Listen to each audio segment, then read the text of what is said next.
हालांकि बाकी सिंगुलर के साथ प्रेजेंट में इज आता है, और आई पास्ट में यूज करोगे तो आई के साथ आप वॉज लगाते हो। ठीक है, बाकी बच गए कौन?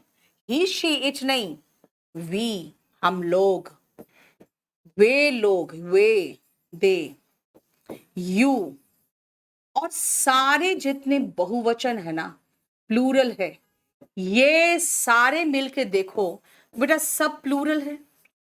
प्लूरल के साथ हमेशा प्रेजेंट में आर आएगा और पास्ट में वर आएगा। ठीक है, यू का मतलब कहोगे मैम कैसे प्लूरल है? बेटा आप अकेले भी यू हो, आप सभी भी यू हो, इसीलिए।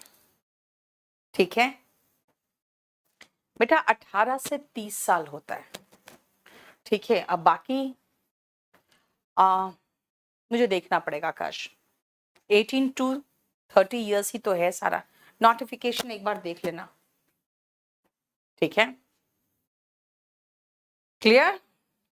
देखो वो क्या वॉल्यूम 1 से करो ना बेटा, जो मैं करा दूं सफिशिएंट है। बताओ ये समझ में आया? प्रेजेंट में सिंगुलर के साथ इज, पास्ट में वॉज, प्लूरल के साथ प्रेजेंट में आर, पास्ट में वर।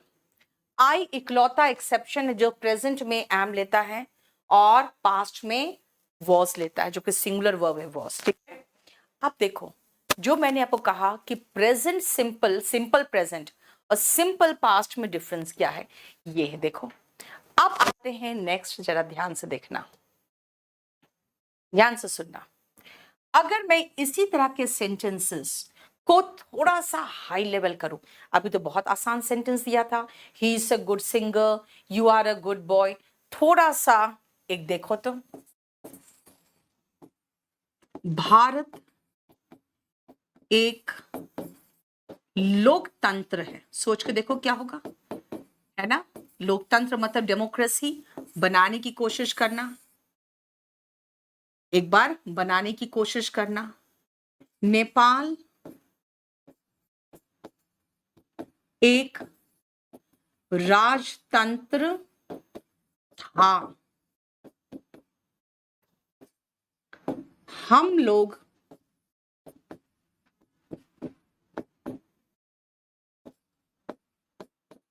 पराधीन थे, यानी स्वतंत्र नहीं थे, है ना?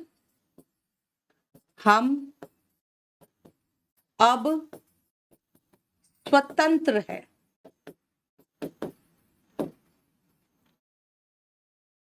बनाओ तो सेंटेंस, मैं सिर्फ देख रही हूं कि क्या आपको समझ में आ रहा है कि कैसे बनाना है।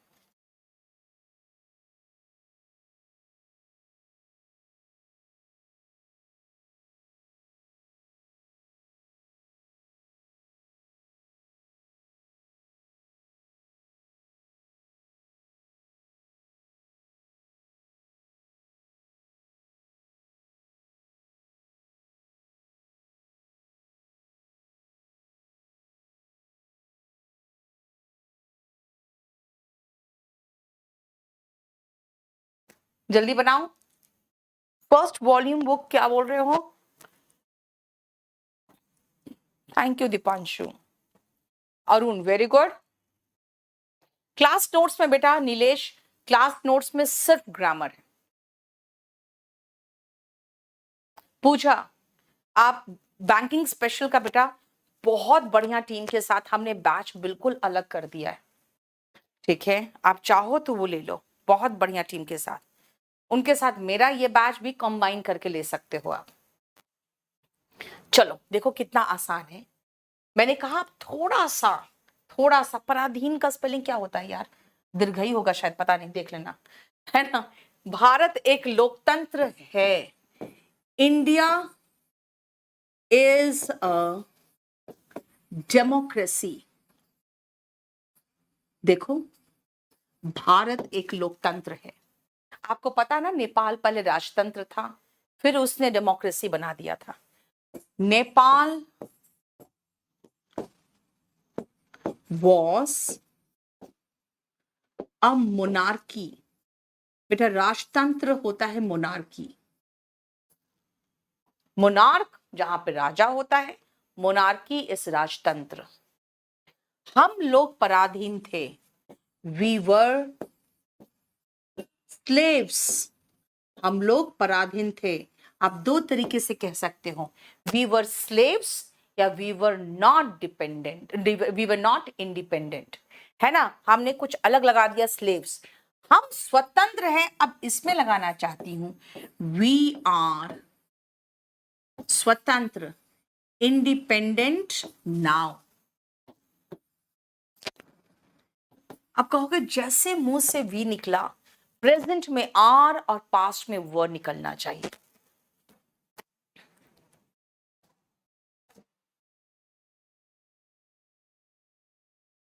क्लियर?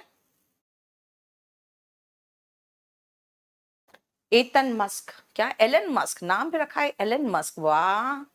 और इंग्लिश कुछ नहीं आती तुम्हें? जा, नाम एलन मस्क रख दिया और काम से ऐसा। वी वर नॉट फ्री चलेगा, बिल्कुल सही है, वी वर नॉट फ्री। चलो देख लिया, ये है हमारा सिंपल पास्ट की बात कर रही हूं मैं, यानी प्रेजेंट में इज एम आर, पास्ट में वॉज वर। ठीक है, क्लियर? वी वर स्लेव्स कर दो, क्योंकि वी है ना, इसीलिए स्लेव नहीं, स्लेव्स करो। ठीक है, अब चलो हम लोग चलते हैं सीधा सिंपल फ्यूचर में।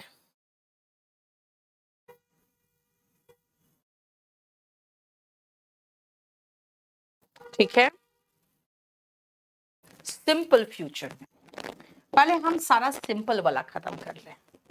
देखो बेटा, प्रेजेंट एंड पास्ट याद रखना, is am are was verb, helping verb main verb दोनों के रूप में आ सकता है।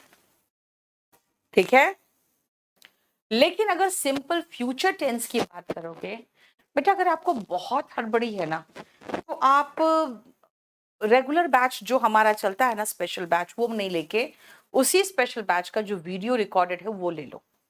ठीक है, क्योंकि आप लोग बहुत हड़बड़ी में रहोगे। इंग्लिश बहुत आराम से मैं पढ़ाती हूँ और मुझे टाइम चाहिए। अगर आप बहुत हड़बड़ी में हो तो आप स्पेशल बैच का वीडियो ले लेना। सुनो, सिंपल फ्यूचर में देखो जरा ध्यान से बेटा, आई और वी के साथ, ध्यान से देखो, आई और वी के साथ शैल लगाना और बाकी जितने बच गए सबके साथ विल लगाना। लेकिन देखो इसमें मैंने कहा था कि हम बी का प्रेजेंट फॉर्म लगा रहे हैं, सिंपल प्रेजेंट में हम बी का पास्ट फॉर्म लगा रहे हैं पास्ट टेंस में। तो बेटा ये बी का फॉर्म ही तो चाहिए हमें फ्यूचर में। और मैंने आपको क्या लिखवाया था, अभी आगे पढ़ा था कि फ्यूचर के लिए आप विल और शाल मत भूलना, और हर मॉडल के बाद, ये दोनों मॉडल्स है, मॉडल मतलब हेल्पिंग वर्ब जो मेन वर्ब का काम नहीं करता, और उसके साथ हम वर्ब का बेस फॉर्म लगाते हैं। देखो ठीक है, तो बी का बेस फॉर्म क्या है, बी है, तो हम बी लगा देंगे, विल बी या शैल बी। ठीक है, और ये हमारा बनेगा सिंपल फ्यूचर। आइए सिंपल फ्यूचर में सीधा चलो। सबसे पहले सिंपल फ्यूचर के 3-4 सेंटेंसेस लिखो तो अपने आप समझ में आएगा।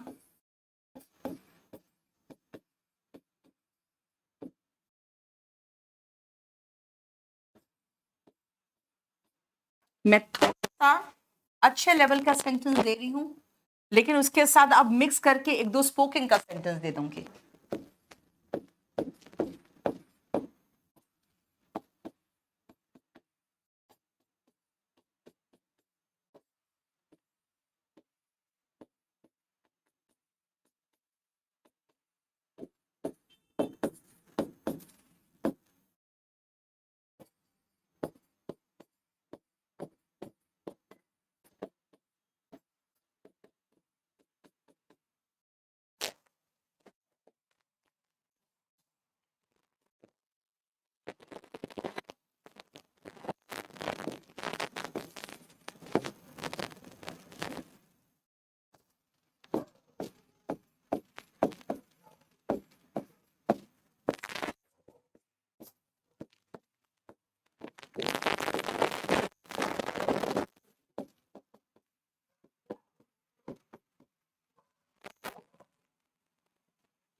बनाओ तो। मैं सेंटेंस की टेंस की शुरुआत कर रही हूं, इसलिए मैं ऐसे सेंटेंसेस आपको दे रही हूं जो आपको आसान लगे, लेकिन ये ट्रांसलेशन बहुत दिन तक नहीं चलेगा, ये सब स्पोकन के पार्ट है। मैं आपसे सिर्फ करवा रही हूं चेक करने के लिए कि क्या आपको समझ में आ रहा है। विकास डेवलपमेंट कंट्री क्या होता है बेटा? बुशरा बिल्कुल सही लिख रही है, देखो जो पढ़ रहे रेगुलर वो सही लिख रहे हैं।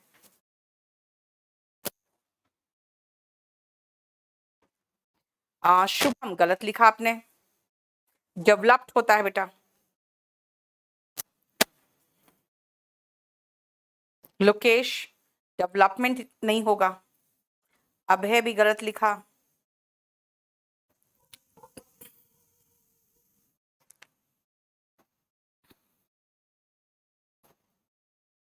प्रवीण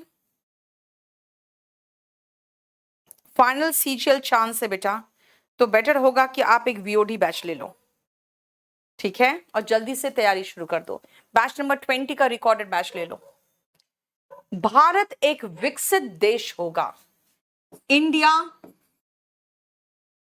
विल बी अ, विकसित का इंग्लिश होता है बेटा, डेवलप में ईडी लगा देना। विकासशील इज डेवलपिंग कंट्री, विकसित डेवलप्ड क्या देश, कंट्री। देखो, India will be a developed country. मैं एक दिन अफसर होऊंगा, यानी आई विल बी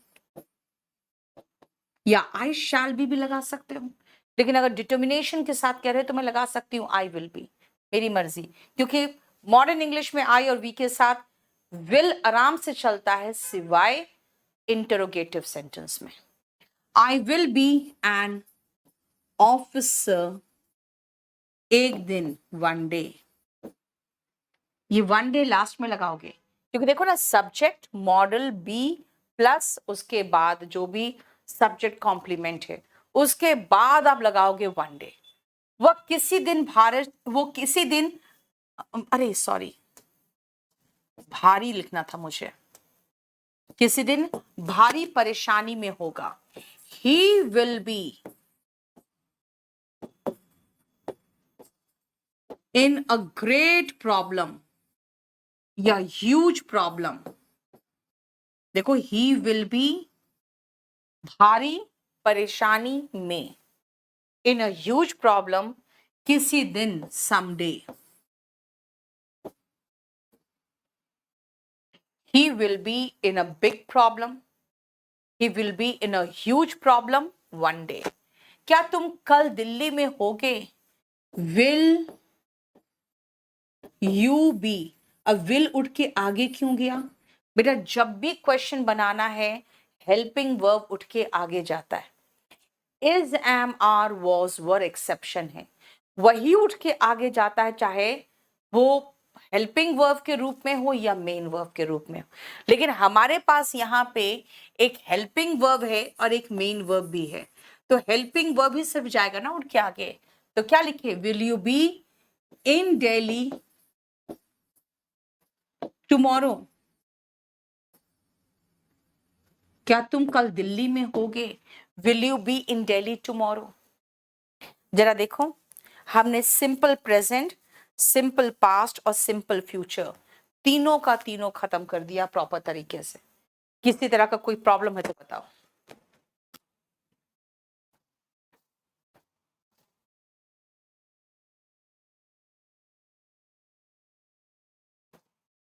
क्लियर? चलो, ये हमारा जो मैंने आज खत्म किया है वो है सिंपल प्रेजेंट, सिंपल पास्ट और सिंपल फ्यूचर, यानी हमने सिंपल वाला टेंस खत्म कर लिया है। अब हम जब नेक्स्ट क्लास में आएंगे तो हम present indefinite, past indefinite and future indefinite खत्म करेंगे। इस तरह से हम प्रॉपर तरीके से खत्म करेंगे। आज जो पढ़ा हमने, सिर्फ एक ही तात्पर्य निकला है उसका, क्या कि हम इज, एम, आर, वॉज, वर को मेन वर्ब के रूप में ले रहे हैं तो भी नॉट उसके बाद आ रहा है। अगर हम क्वेश्चन पूछ रहे हैं तो यही उठ के आगे जा रहा है, यही पांचों। लेकिन फ्यूचर में हम विल बी या शैल बी ले रहे हैं, तो विल और शैल हेल्पिंग वर्ब है, बी मेन वर्ब है। तो क्वेश्चन पूछना तो कौन जाएगा भाई, आपके पास नौकर है तो उससे काम लो ना, यानी विल और शैल है तो उसी को उठा के आगे भेजो। यानी क्वेश्चन पूछना है तो विल और शैल उठ के आगे जाएगा, बी तो पीछे ही रह जाएगा। ये बताता क्या है कि किसी भी सब्जेक्ट के बारे में कोई जानकारी देता है, उसके बारे में कुछ नाउन के बारे के हिसाब से बताएगा या कोई एडजेक्टिव बताएगा। जैसे मैंने कहा आई एम अ टीचर, मैंने अपना पोजीशन बताया। आई एम ऑनेस्ट, मैंने अपनी विशेषता बताई। यानी सब्जेक्ट के बारे में या तो कोई नाउन के बारे में, उसके बारे में कोई जानकारी देगा, उसके अवस्था के बारे में या उसके पद के बारे में। प्रेजेंट में जानकारी देना है, इज द मान लगाओ। पास्ट में जानकारी देना है, वॉज वर्ड लगाओ। फ्यूचर में जानकारी देना है, विल बी या शैल बी लगाओ। ठीक है, समझ में आ गया। अब हम चलते हैं, आज थोड़ा टाइम बचा हुआ है, मैं वोकैबुलरी कराना चाहूंगी। अब आपको जब पूरा वोकैबुलरी हो जाएगा ना, तो आपको रिकॉर्डेड में जो मिलेगा उसमें आपको सारा सेव्ड मिल जाएगा। ठीक है, आइए, हम 5 वोकैबुलरी कर चुके थे, आज हम 6th वोकैबुलरी से शुरू करते हैं।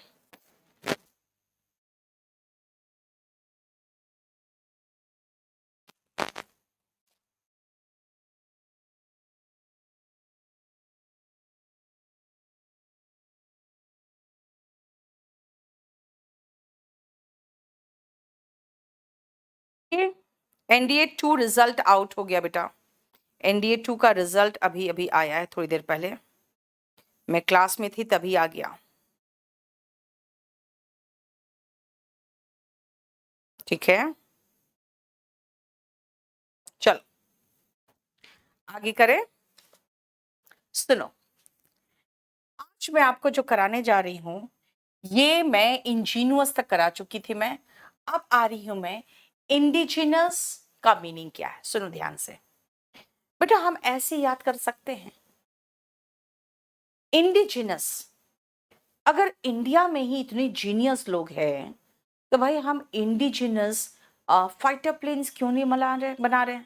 हम क्यों फ्रांस से राफेल मंगा के इतने खुश हो रहे हैं? ऐसे सोचो ना, अपने आप समझ में आएगा मैं क्या बोल रही।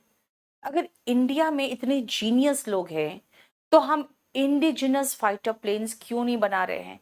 इंडिजिनस का मतलब होता है मूल, वहां का ओरिजिनल, नेटिव। सिनोनिम देखो, नेटिव, एबोरिजिन। ऑरिजिन का स्पेलिंग ORIGIN होता है, उसमें खाली एक ई लगा देना।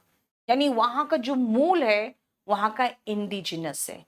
इंडिजिनस का मतलब होता है, जैसे मैं ऐसे याद रख रही हूं कि भाई इंडिया में इतने जीनियस लोग बैठे हुए हैं तो हम इंडिजिनस फाइटर प्लेन्स क्यों नहीं बना रहे? तो समझ में आ गया, इंडिजिनस का मतलब वहीं का मूल, वहीं का। ठीक है, इसका एंटोनिम चाहो तो लिख सकते हो, फॉरेन, विदेशी, एलियन। एलियन का मतलब होता है जो वहां का नहीं है।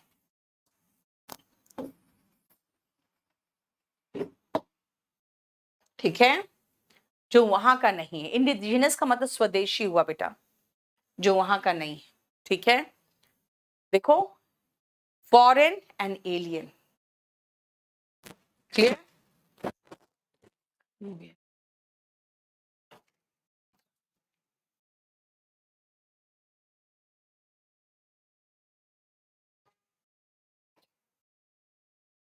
क्लियर?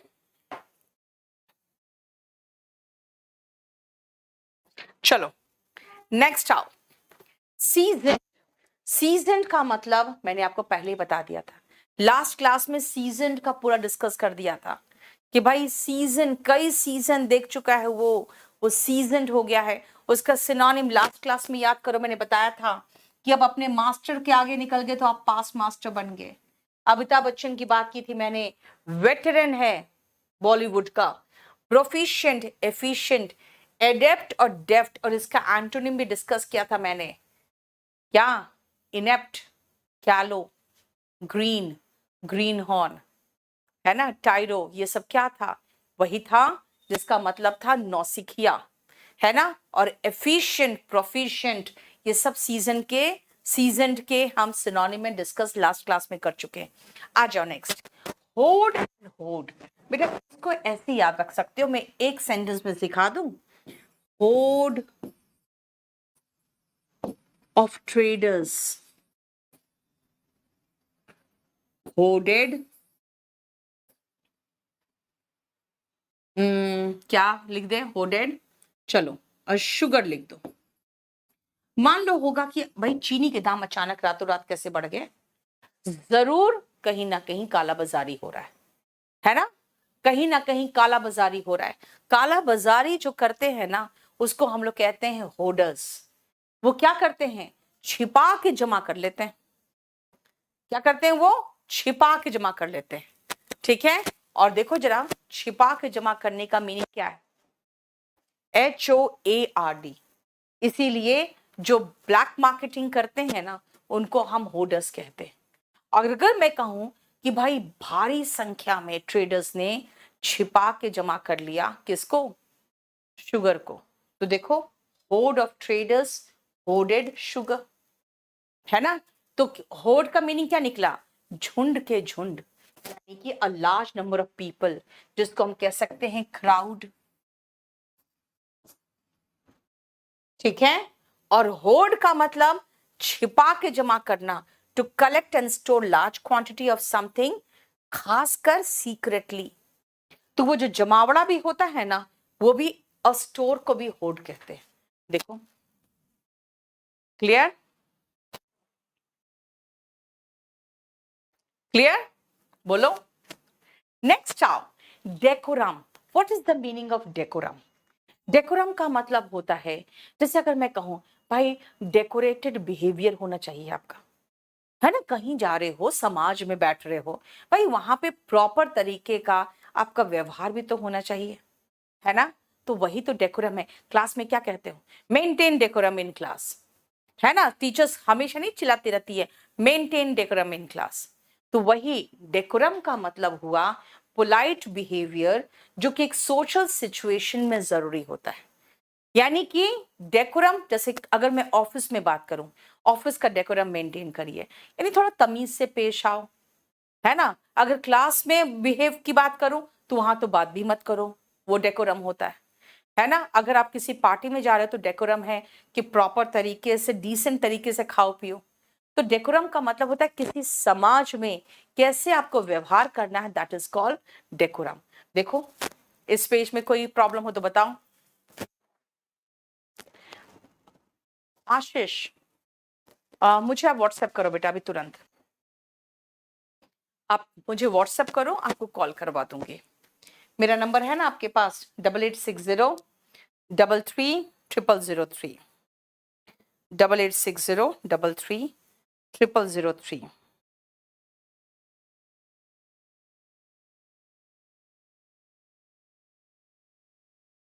ठीक है,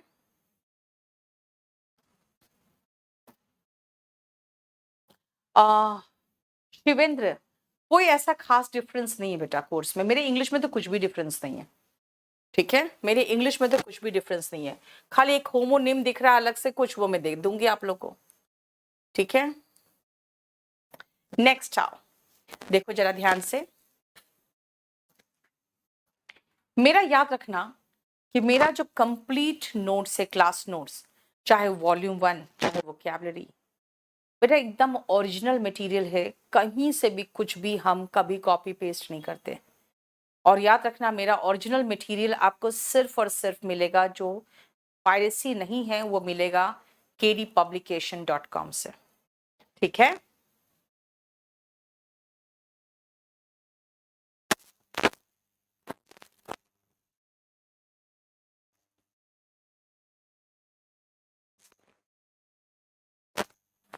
यस आशुतोष, बिल्कुल सफिशिएंट है।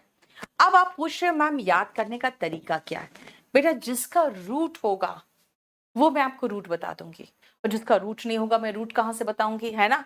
फिर मैं आपको याद करने का तरीका सिखाऊंगी, जैसे मैंने इसका तरीका आपको सिखाया, देखो इसका तरीका सिखाया, horde of traders horde sugar, यानी भारी संख्या, होर्डेड शुगर, भारी संख्या में वो शुगर को छिपा के जमा करते थे, है ना। अब आओ नेक्स्ट, कैकोफनी। बेटा कैको मतलब होता है बैड, कहीं भी दिखे तो उसका रूट याद रखना बैड, और फोन का मतलब होता है साउंड, ठीक है। कैकोफनी का मतलब होता है कर्कश आवाज, हार्श मिक्सचर ऑफ साउंड, यानी समझते हो कैकोफनी यानी शोरगुल जिसकी बात कहोगे, ठीक है। अगर आप शोरगुल का सिनोनिम बोल दोगे तो मैं मानूं फिर आपको। जल्दी बताइए तो शोरगुल का सिनोनिम क्या क्या होगा? बोलो।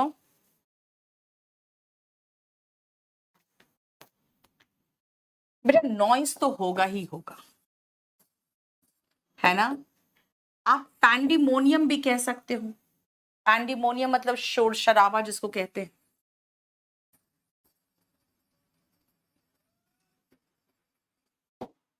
है ना।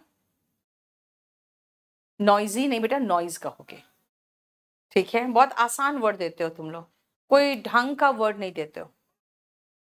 हाँ, इसका एंटोनिम क्या होगा? पीस, शांति जिसको कहोगे, शेरिनिटी, कामनेस, ट्रैंक्विलिटी, ये सब सिनोनिम है शांति का। ट्रैंक्विलिटी, कंपोजर, कंपोजर, ये सब शांति है। अनप्लेजेंट साउंड का सिनोनिम बताना था ना यार। हाँ, पीस, शेरिनिटी वगैरह सब है इसका एंटोनिम, ठीक है। क्लामर बिल्कुल सही है,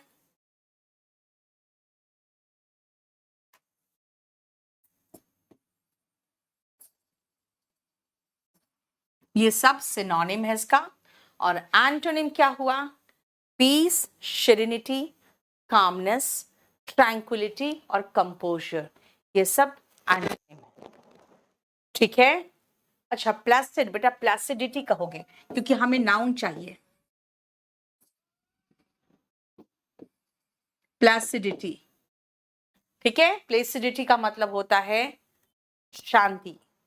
तो आ जाओ, कैकोफनी का मतलब बहुत ज्यादा कर्कश आवाज जिसको कहोगे बहुत ज्यादा शोरगुल, और इसका ये सारा मैंने आपको सिनोनिम लिख दिया, देखो, और उसका एंटोनिम भी लिख दिया, ठीक है। अब याद रखना, अगर हम कैकोफनी का एग्जैक्ट एंटोनिम देखें ना तो बिल्कुल ऐसे ही एक वर्ड है, वो है यूफनी, EUPHONY, देखो EU PHONY, यूफनी का मतलब होता है बहुत सुरीला, है ना। सुरीला आवाज का जो होता है ना उसका हम उस स्टेट को कहते हैं, ठीक है, यूफनी। तो कैकोफनी एंड यूफनी, कैकोफनी, यूफनी, याद रहेगा। देखो अब आओ नेक्स्ट वर्ड, कैलीग्राफी। बेटा ये वन वर्ड सब्स्टिट्यूशन में आता है। कैली जहां दिखे समझ जाना ब्यूटीफुल, सुंदर की बात कर रहे हो, सुंदर यानी ब्यूटीफुल की बात कर रहे हो, और ग्राफी जहां दिखे समझ जाना किसी राइटिंग को लिखा हुआ कुछ है उसकी बात हो रही है। मैं आपको रूट बता रही हूं कि उसका रूट कहाँ है, देखो ध्यान से याद रखना। कैलीग्राफी का मतलब होता है आर्ट ऑफ ब्यूटीफुल राइटिंग, यानी बहुत सुंदर हस्तलेखन कला जो होता है ना, दिस इज कॉल्ड कैलीग्राफी। बेटा बीटिफिक याद रखना, किसी को बीट करके आप बीटिफिक फील करते हो ना, किसी को हरा के आपको कैसा महसूस होता है? बहुत खुश महसूस होता है ना। किसी को बीट करके, जैसे when India beats Pakistan you feel beatific. देखो बीटिफिक का मतलब हैप्पी, गे, एक्सटेटिक, यूफोरिक, बेटा यूफोरिक कर देना इसको, यूफोरिक, ठीक है। इलेटेड, ब्लिसफुल, इसमें एक और वर्ड लगा सकते हो, ब्लीथफुल, और वर्ड लगा सकते हैं जॉयफुल, जॉयस, मैरी। मैरी का मतलब ही खुश होता है। देखो, है ना? रिमेंबर, हैप्पी, गे, ecstatic, euphoric, elated, blissful, blithful, joyful, joyous, merry, ये सब सिनोनिम है बहुत खुश का। इसका अगर एंटोनिम देखोगे, इन सब का एंटोनिम, तो क्या होगा? दुखी। कितना लिख सकते हैं? लिखो तो, देखो तो। मोरोस मतलब उदास, ग्लूमी यानी ये भी उदास है, ग्लम, ग्लम का मतलब इसे गम में हम ग्लम फील करते हैं, ऐसे याद रख सकते हो, गम में हम ग्लम फील करते हैं। अनहैप्पी तो खैर बहुत ही आसान वर्ड है ना?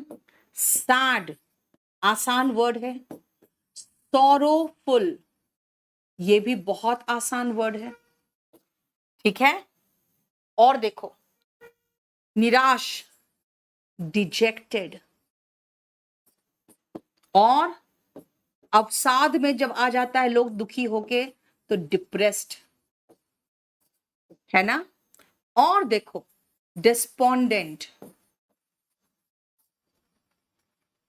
ये भी निराश, हताश, उदास की बात हो रही है, ठीक है? नहीं, वेल का मतलब रोना होता है बेटा, ठीक है? वेल का मतलब रोना होगा। ये सारा एंटोनिम है खुश का। क्या कहा मैंने? Despondent, morose, gloomy, glum, unhappy, sad, sorrowful, dejected, depressed, ठीक है? अब मैं और बताऊं आपको, तो मैं अब जाती हूं सलन। सलन का मतलब हो जाता है बेटा melancholic. Yes, very good word, मेलनकलिक।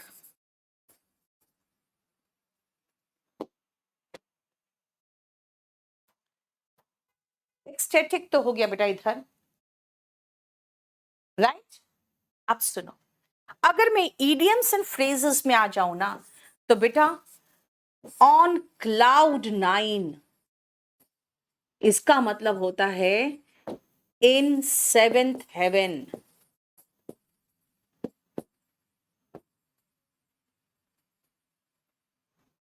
ठीक है? इसका मतलब क्या हुआ भाई? 7वें आसमान पर इतना खुश होना,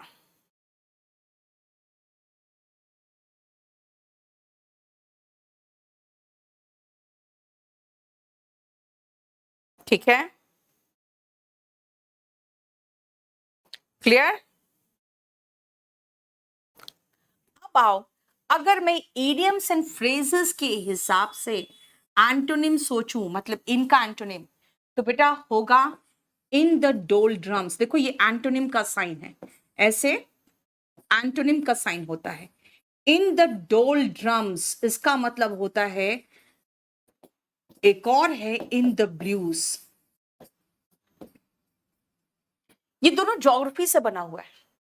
ये जो डोल ड्रम है ना, ये आपके इक्वेटर के पास प्लेस है, जहां पे इतनी गर्मी हो जाती है ना कि हवा सब ऊपर ट्रॉपिक्स की तरफ चला जाता है ना, दोनों तरफ।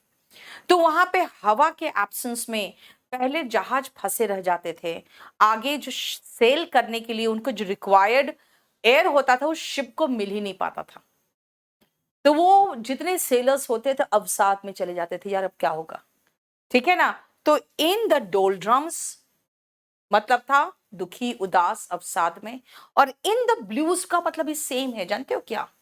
जैसे ठंडे देश में अंगुली के छोर है, नाक के पोर, ये ब्लू हो जाते हैं ठंड से। वहां पे क्या होता है, लोग डिप्रेस्ड होने लगते हैं, ना कहीं जा पा रहे हैं, ना सूरज दिख रहा है, ना ही कुछ फ्रेश खाने को मिल रहा है। तभी देखते हो उनके फेस्टिवल आते हैं ठंड के मौसम में, ताकि लोग एक दूसरे से मिले जुले और वो अवसाद यानी कि डिप्रेशन से निकले। सो ये दोनों का मतलब है बहुत दुखी में, और ये दोनों का मतलब इतना खुश के साथ में आसमान पे हो। और अगर वर्ड्स में जाऊंगी मैं तो ये सिनोनिम है, और अगर एंटोनिम में जाऊंगी तो इतना एंटोनिम्स है। बेटा ये आपको पूरा हाथ का जो मैंने लिखा है वो एक साथ आपको जब मैं खत्म कर दूंगी पूरा शीट ना, तो पूरा कंप्लीट एक साथ लोड होगा। अभी आपको जो मिला होगा वो मिला होगा बिना मेरे हाथ का लिखा हुआ, सिर्फ इतना है ना। और अब जो मिलेगा वो मिलेगा आपको, अभी जो मिला है वो ऐसे मिला है खाली वाला, ठीक है ना। अब जो मिलेगा आपको वो मेरे हाथ का लिखा हुआ साथ में लोड हो जाएगा आपके बैच में, उसका टेंशन मत लो। इतना वोकैबुलरी करा दूं कि आपको सिनोनिम एंटोनिम अपने आप आपको लगेगा बहुत हो गया, ठीक है। लेकिन हाँ, इसके साथ अच्छा होगा अगर वॉल्यूम 1 का भी वोकैबुलरी आप याद करते रहो। तो हमारी मुलाकात आपसे होगी अब कब, देखो इसको मैं सेव कर दूं। अब हमारी मुलाकात आपकी होगी आज मंडे है, वेंसडे को होगा सेम टाइम 6 बजे, और 6 से 7:30 का ये बैच है। मंडे वेंसडे फ्राइडे चलता है। इसमें आपको बहुत सारे टेस्ट पेपर्स फ्री मिल जाएंगे। हालांकि जो पैटर्न चेंज हुआ है वो मेंस का पैटर्न चेंज हुआ है, तो प्री में तो कोई पैटर्न चेंज नहीं है। अगर आप सारा कंप्लीट ले लो तो बेहतर होगा, क्योंकि अब प्री प्लस मेंस अब आपको 10 जगह भटकने की जरूरत नहीं है। एक फाउंडेशन बैच लो, आपकी तैयारी सब कुछ बहुत अच्छे से हो जाएगी, ठीक है। और याद रखना, अगर आप ऑफलाइन आ सको तो सोने पे सुहागा होगा। नया बैच 22 सितंबर को आ रहा है, फाउंडेशन बैच 1 से 5:30। बेस्ट टीम के साथ हम आते हैं और उसमें इंग्लिश मैं लेती हूँ। चलो, थैंक यू सो मच। परसों आपसे मुलाकात होगी 6 बजे।